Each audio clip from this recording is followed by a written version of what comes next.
Bismillahirrahmanirrahim. Brothers and sisters in Islam, I welcome you with the universal greeting of Islam. Assalamu alaikum wa rahmatullahi wa barakatuh. I am Ayub Abdul Rahman from East Malaysia. I am a revert. I used to be known as Reverend Anthony Swami Viagulam, and I used to be in the Roman Catholic Church. As a young boy, I was brought up in the Roman Catholic teachings, and when I was 17 years old, I decided to join an Augustinian monastery because I was given to understand that there are three types of heaven. The first class heaven is reserved for those who are monks who have sacrificed their pleasures of this world and have devoted their lives to the God Almighty. The second class heaven is reserved for women who have also renounced the society and have gone into a religious life. The third class heaven is for married people who still follow the teachings of Christianity, and when they die, they are rewarded heaven for the third class level. Now, I was a very ambitious person, so I decided if I have to go to heaven, I want the best. So I joined an Augustinian monastery, and after my philosophy and theological studies, I went over to Germany. In Germany, I was trained to help people in the medical field. During my contact with the community in Germany, I met many Muslims, many good Muslims who are, you can say, fundamentalists. They follow the fundamentals of Islam. And I felt pity for them because according to what I had been taught, these good people will never have a chance to go to heaven because they have not been baptized with the water and the Holy Spirit. And unless they are baptized, they will not be able to go to heaven. So I prayed daily. You know, as a monk, we used to pray 6 times a day. So in the last prayer of the day, I especially prayed for these Muslims that God may bring them from darkness into light. So, one day, I told my superiors that when I go back to Malaysia, where Islam is the official religion, more than 50% of the population are Muslims, in order to convert them to Christianity, I have to know something about the background of their religion. So my superiors decided I should do comparative studies on Islam and Christianity, and I was given the privilege to go to Mill Hill in London, and there I continued my studies. Brothers and sisters in Islam, one of the first few Muslim scholars that I met, they were from Libya. They were from the Islamic Society of Libya, and they gave me many interesting books. Among them was an English translation of the Holy Quran, translated by Marmaduke Pickthall. This Quran I read from cover to cover, and after I had completed reading for the second time, I began to have doubts within myself. I thought that the Holy Bible is the only book of God and everything that is there is gospel truth. But after reading the Holy Quran, I found that most of the prophets whom I knew from the Old Testament, this Holy Quran was giving a different version about their life story. It said all the beautiful things, all the good things that these prophets have done. There was no question of incest adultery, and all those bad things that I found in the Holy Bible. And I read the story of the Annunciation to the Blessed Virgin Mary, and I compared it with the Quranic version, and I found it was more acceptable to see the version from the Holy Quran. So, I had discussions with fellow Malaysians at the Malaysia Hall who are good Muslims, and with long discussions with them, I decided that Islam is, after all, not so bad. So I wrote to my Superior General from London saying that I have done a thorough study of Islam and Christianity, and I find Islam has got the right answers. So can I opt out of the monastery and become a Muslim? Within few weeks, I received a reply that I should come back to the headquarters and discuss with my superiors. So I returned to Germany, and in front of me there was a tribunal of about 12 senior monks. With them, I discussed. I told them what made me change my mind, and instead of showing some kind of understanding, they were very, very annoyed with me, and they made an ultimatum. Unless I repent, I will be sent into the cells, and I will not be able to go back to my own country. They reasoned out with me that they will take a photo of a gravestone with my name inscribed on it, that I have met with a very serious accident and I had to be buried immediately, and that's the end. I will have no contact with my family members in Malaysia. They were quite serious about their threat, and I decided from that time onwards to follow whatever they say to save my skin. And if I have to embrace Islam, if God wills that I should become a Muslim, I will decide it in a Muslim country. So I gave excuses that I have been doing a lot of studies with very little sleep, and then they said I will be sent to a mental hospital in Switzerland. I was sent there for 3 months, and during the 3 months I met many important people, that means writers on Christianity, among whom I met a very famous writer who writes many things about Jesus Christ. And I asked him during one of my conversations, personal conversations with him, does he really believe in what he writes? And he told me, actually, I am doing it because I have been asked to do it, and I am promised a good sum of money when these books are published. So I said, you mean to say you do not believe in the divinity of Christ? He said, personally, no. So this was one of the strong reasons for me to leave Christianity and look for the truth in Islam.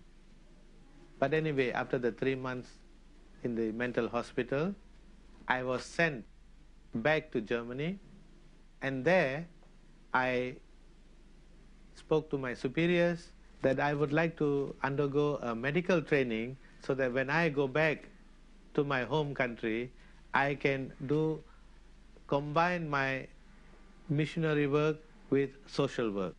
So I was sent to Cologne, and at the Caritas Institute, I took up a course on medical lab technology. At the end of the training, I was told by my superiors to learn a little bit of Portuguese language because they have decided that I should go to Brazil. You know, under the vows of poverty, chastity, and holy obedience, whatever the superior says, you must follow without any question. Poverty means that for as long as you are in service with them, you do not get any form of compensation, no financial compensation. But everything that you need, the basic needs are given to you. And chastity means for the rest of my life, I will not get married. Now, in those days, the earlier days when I was in the monastery, I thought that is the best thing to go to the first class heaven. But after reading the Quran and seeing the false teachings in the Bible, I decided otherwise. But I had to follow whatever instructions came from the superior. So I went to study Portuguese language. I was very sad. I thought I will never ever be able to go to a Muslim country and embrace Islam. But God has His way. About 2 weeks after the instruction was given that I will be going to Porto Alegre in Brazil, a telegram came from Ipoh, Perak, saying that the monk who was in charge of a new hospital had fallen down from the staircase and broken his arm, and he will be sent back to Germany, and as a replacement, within 24 hours, someone else has to be sent back to Ipoh to work in that hospital. The only choice they could think of at that time was me. Finally, Alhamdulillah, God had answered my prayer. You know, under the vows of poverty, chastity, and holy obedience, whatever the superior says, you must follow without any question. Poverty means that for as long as you are in service with them, you do not get any form of compensation, no financial compensation. But everything that you need, the basic needs are given to you. And chastity means for the rest of my life, I will not get married. Now, in those days, the earlier days when I was in the monastery, I thought that is the best thing to go to the first class heaven. But after reading the Quran and seeing the false teachings in the Bible, I decided otherwise. But I had to follow whatever instructions came from the superior. So I went to study Portuguese language. I was very sad. I thought I will never ever be able to go to a Muslim country and embrace Islam. But God has His way. About 2 weeks after the instruction was given that I will be going to Porto Alegre in Brazil, a telegram came from Ipoh, Perak, saying that the monk who was in charge of a new hospital had fallen down from the staircase and broken his arm, and he will be sent back to Germany, and as a replacement, within 24 hours, someone else has to be sent back to Ipoh to work in that hospital. The only choice they could think of at that time was me. Finally, Alhamdulillah, God had answered my prayer. So I was sent back to Malaysia instead of Brazil, and there I did not know how to go about to become a Muslim. I was in this monastery in Ipoh, so it took me some time, and once I contacted a Muslim convert by the name of Jakob Scholler, also a German. I told him of my personal wishes, and he introduced me to the first Prime Minister of Malaysia, the late Tunku Abdul Rahman, and gave me the Holy Quran. But still I was not guided on how to go about to embrace Islam. Once I had plucked enough courage, I spoke to the regional superior for Asia, and I mentioned to him of my wishes to leave the monastery and become a Muslim. He said, this is a very serious decision. I have to put it in writing and address to the Superior General. So I followed his instructions and wrote a letter to the Superior General of the Augustinian Monastery. After about 2 months, I received a reply that they cannot force and keep me in the monastery, but definitely I will not be given any financial compensation for the 12 years of service. So I left the monastery and went home.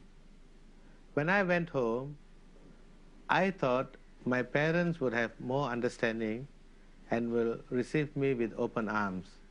I was mistaken.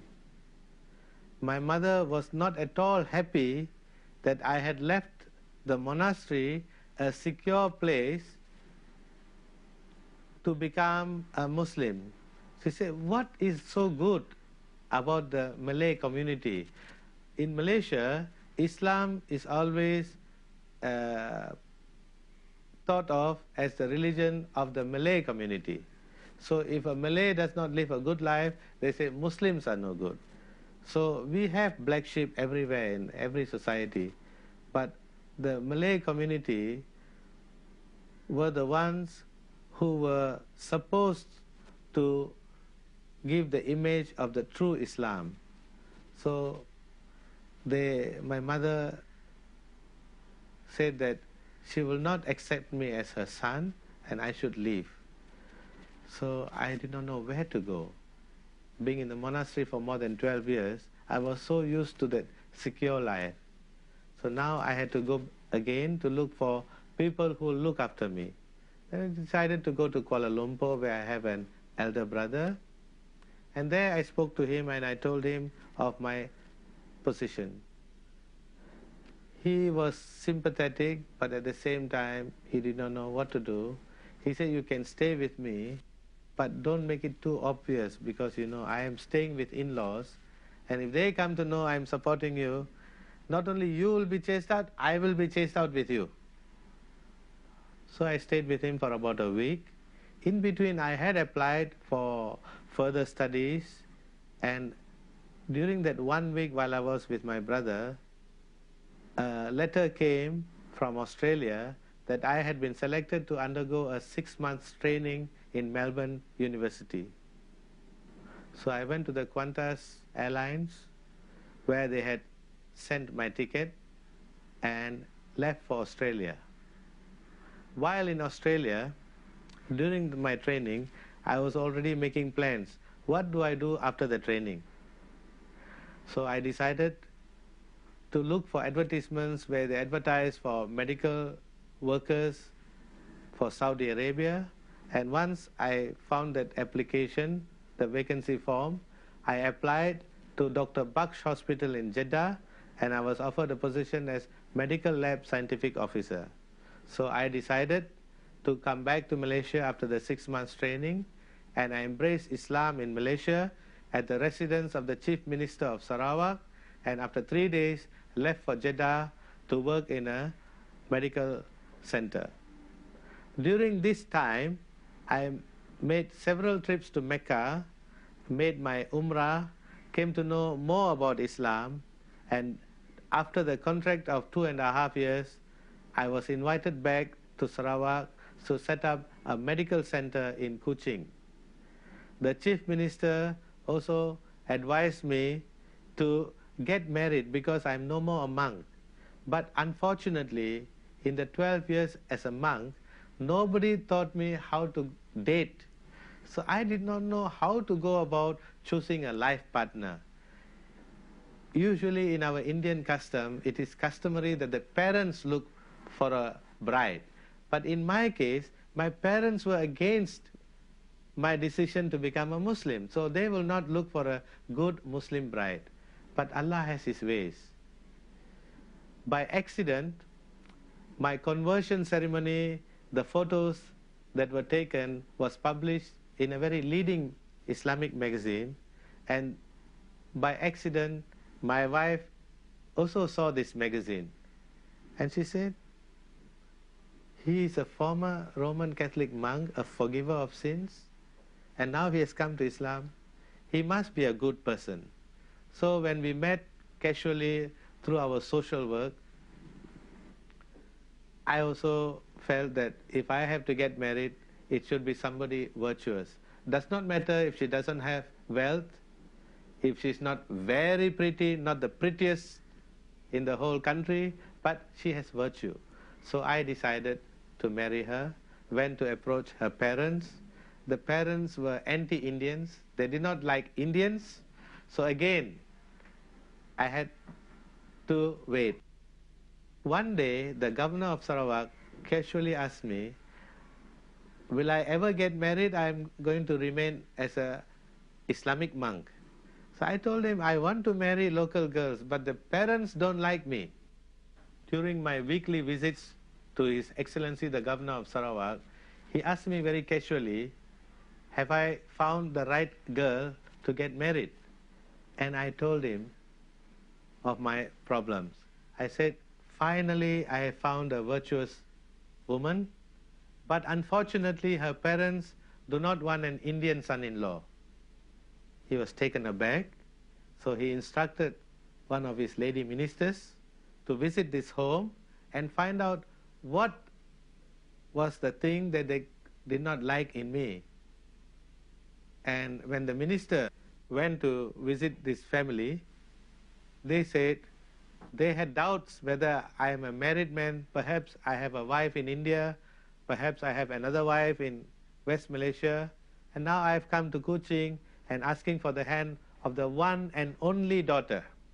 So the minister reassured them that I was a former Roman Catholic monk, I was never married, and I live a very good, virtuous life, and it is only fitting that if the daughter agrees that I should be married to her.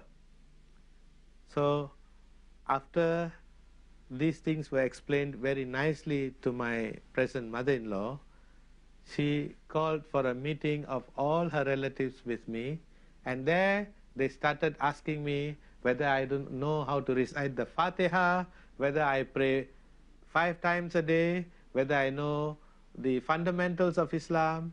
And when I had answered them very correctly, then they decided on the amount of money I should spend for the wedding. When they asked for 7,000, I said, why not make it a round number, make it 10,000. They were taken aback because I had saved my money. So we decided on that day that we will spend $10,000, and we had a very simple wedding, but to make it very, very memorable, even the governor of Sarawak attended my wedding. So in 1983, 27th March, I got married to my present wife.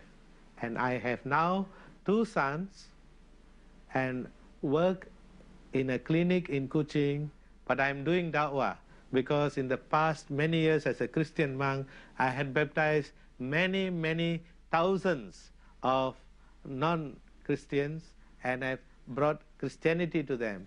So now, to repent for all my wrong deeds in the past, I am doing da'wah to all the rural areas in Sarawak.